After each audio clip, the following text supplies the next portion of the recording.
If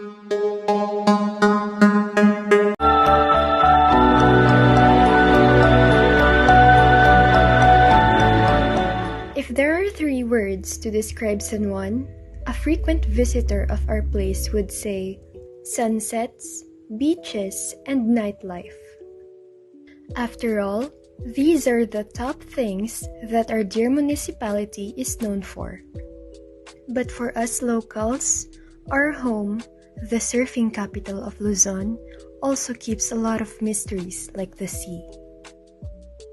First, let us define myths. These are traditional stories that are based on factual or fictional but unknown origins. Myths are specific accounts of extraordinary events that exists apart from normal experience. Stories of fairies and dwarfs are included in this narrative, and also giants, which is the first story that we are about to tell you.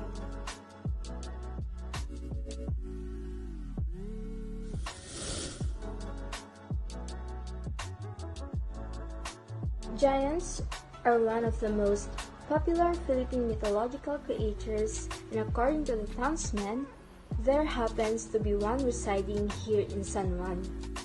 This myth was taken from the accounts of my grandfather, who happened to hear rumors of a giant even from their elders at that time, and they decided to name this story as Tugot ti Aran.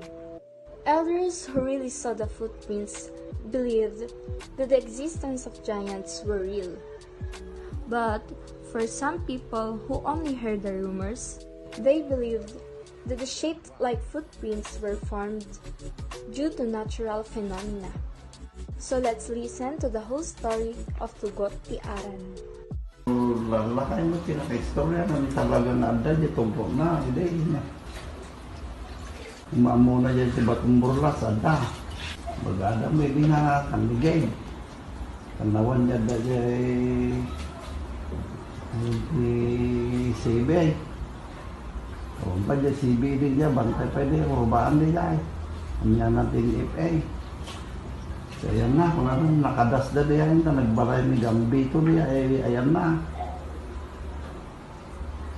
Bungalo dyan, kanya natin FA, so diyan, ayan na, kung ano naglalakay din.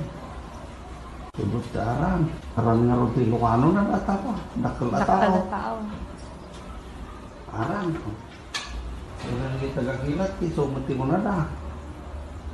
Iso na ito makasibili dyan. Iso nga naganon da Batong Burlas. Ayan kitunggo na. Pag diligyusan na ba siya, Batong Burlas, mga da. Lataan na, kasla kumalangan ay. Nalimak ko ti karayan. Kada na, natangin nalunan na daga. Kayatan na kasdeg.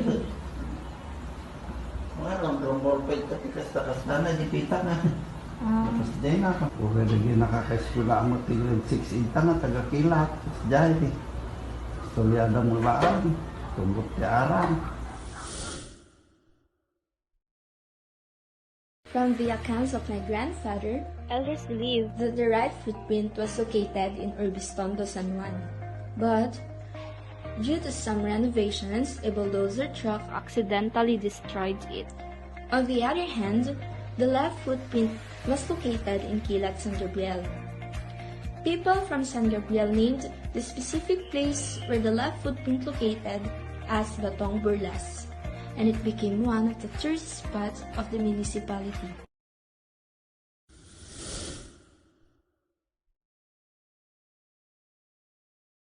Aran is an Ilocano term for dakkel, or something that is not in its normal size. That's why they named it Tugot ti Aran, because the footprints found were huge in size.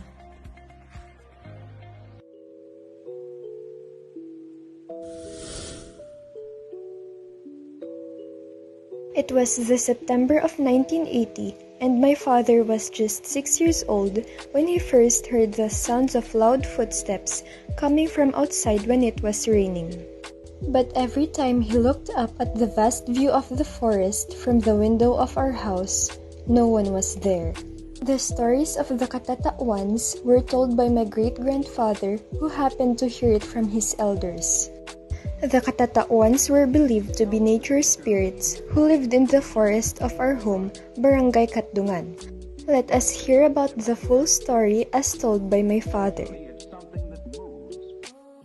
Pag umuulan, meron kaming naririnig na parang nagmamarcha na gumagamit ng tambol.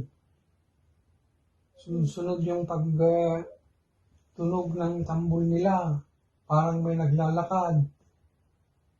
Kung titingnan namin dito sa taas, wala naman kaming nakikita habang umuulan. Kahit hindi malakas ang ulan, ay naririnig pa rin namin. Kung wala namang ulan, hindi namin naririnig.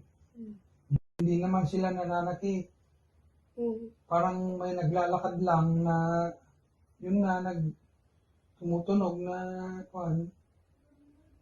gumagamit ng drums. Yun ang tinatawag na katatawan daw noong unang panahon.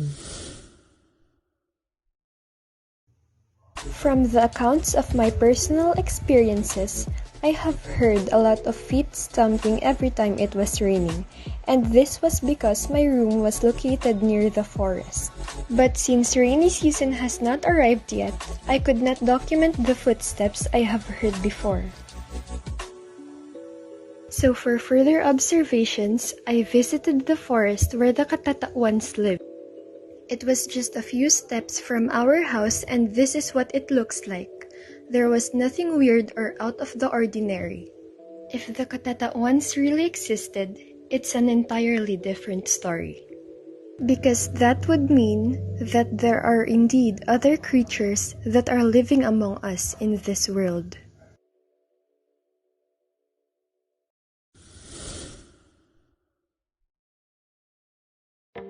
Just like other pieces of literature, myths offer timeless and universal themes.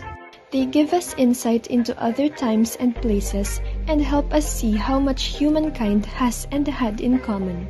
They are sacred tales that mirror our culture and explain the world and man's experience.